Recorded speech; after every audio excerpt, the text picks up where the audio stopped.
Bismillahirrahmanirrahim. I am Arbabli Lagari, Director of Physical Education in Government Gazri College Sangha. Today we will teach you BSc Part 1, Paper 2, Health and Physical Education. Chapter number 3, Topic number 1, Anatomy and Physiology, its need in sports. Anatomy, Physiology जो medical science के subjects हैं, इनको physical education में, sports science में क्यों पढ़ाया जा रहा है, इसकी वजह, इसकी अहमियत क्या है, तो आइए देखते हैं।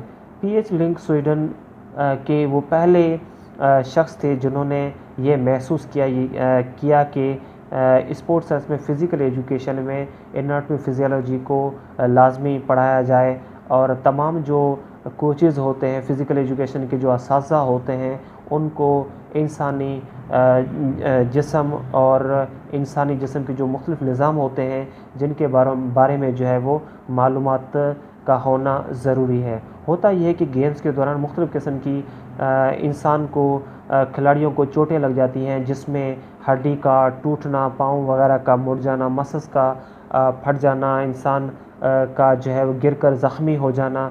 इसके अलावा ट्रेनिंग के दौरान जो है वो इंसान की रिकवरी, ट्रेनिंग के बाद रिकवरी, ओवरलोड या मुख्तलिफ़ किस्म के जो चक्कर होते हैं, ये जो सारी चीज़ें आती हैं, जो है वो एक फ़िज़िकल एजुकेटर को, कोच को हर चीज़ का मालूम होना चाहिए कि इसको जो है वो चोट कहाँ लगी। एग्ज़ाम्पल, अगर हड्डी टूटी है, वो कौन सी हड्डी टूटी है, खिलाड़ी कैसे गिरा था, और अगर ये हड्डी टूटी है तो उसको फ़र्स्ट एड उसको देने आना चाहिए। इसके अलावा उसके बाद वो डॉक्टर को रिफ़र करे, डॉक्टर उसको एक मुनासिब रेस्ट देगा। रेस्ट के बाद जो है वो उसकी गेम्स के दौरान आहिस्ता आहिस्ता मज़ीद रिकवरी होगी वो, और उसके बाद वो ये रिकवरी 2-4 हफ़्ते या 2-4 महीने में बिल्कुल वो स्लो ट्रेनिंग करेगा। इसके बाद जो है वो अपने आप को फ़िट करता हुआ आहिस्ता आहिस्ता अपने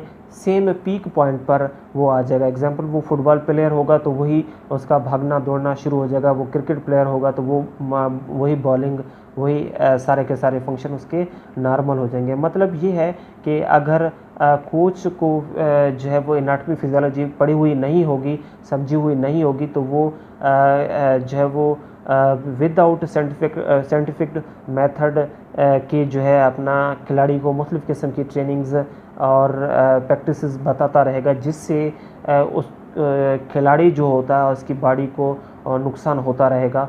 तो सिंपली फ़िज़िकल एजुकेशन में एनाटॉमी फिजियोलॉजी का होना इंतहाई ज़रूरी है, ताकि खिलाड़ी की सेहत के मुताबिक उसको ट्रेनिंग कराई जाए, उसको समझाया जाए।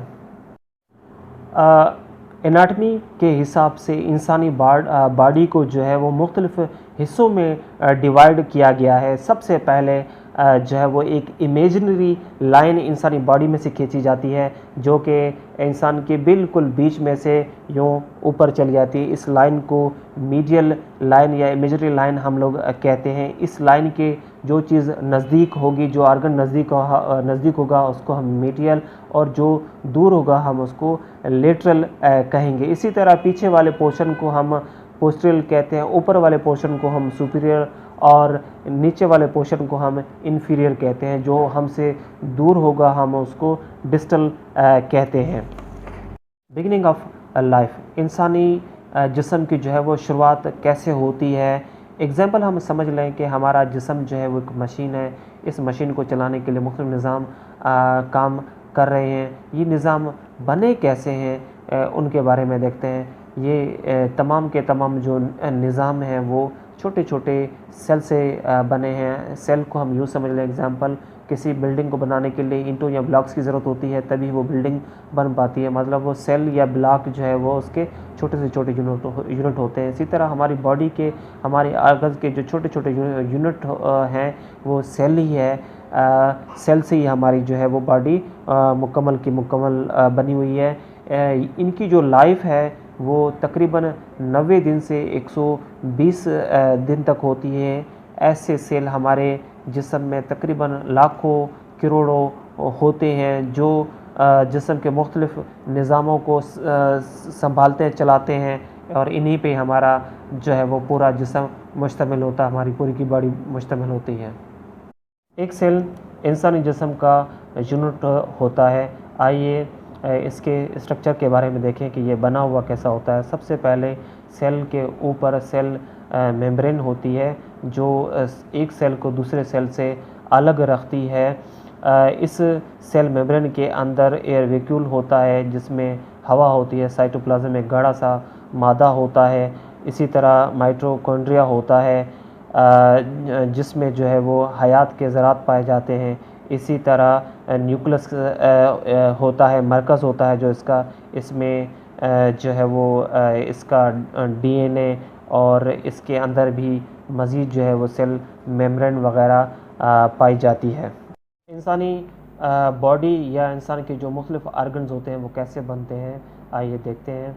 इनमें होता यह है कि दो या दो से ज़्यादा सेल मिलकर टिश्यू बनाते हैं, दो या दो से ज़्यादा टिश्यूज़ मिलकर फ़ाइबर बनाते हैं, दो या दो से ज़्यादा फ़ाइबर मिलकर बंडल बनाते हैं, दो या दो से ज़्यादा बंडल मिलकर मसल्स बनाते हैं। मैं आपको बताता चलूँ कि ये आपको जो है अपनी आँखों से कैसे नज़र आएंगे। एग्ज़ाम्पल, आपके पास अगर मुर्गी खाते हुए अगर बोटी किसी को आप तोड़ें तो उसमें से मुख्तलिफ़ किस्म के आपको धागे रेशे नज़र आएंगे। वो जो रेशे पतले पतले जो होते हैं बालों की तरह, इनको हम फाइबर कहते हैं। मीन जो है वो सेल टिश्यूज़ बनाते हैं और टिश्यूज़ मिलकर फाइबर बनाते हैं। मीन आपको ये पता लग गया कि फ़ाइबर कैसा होता है, और यही फाइबर मिलकर बंडल और बंडल मिलकर मसल्स बनाते हैं।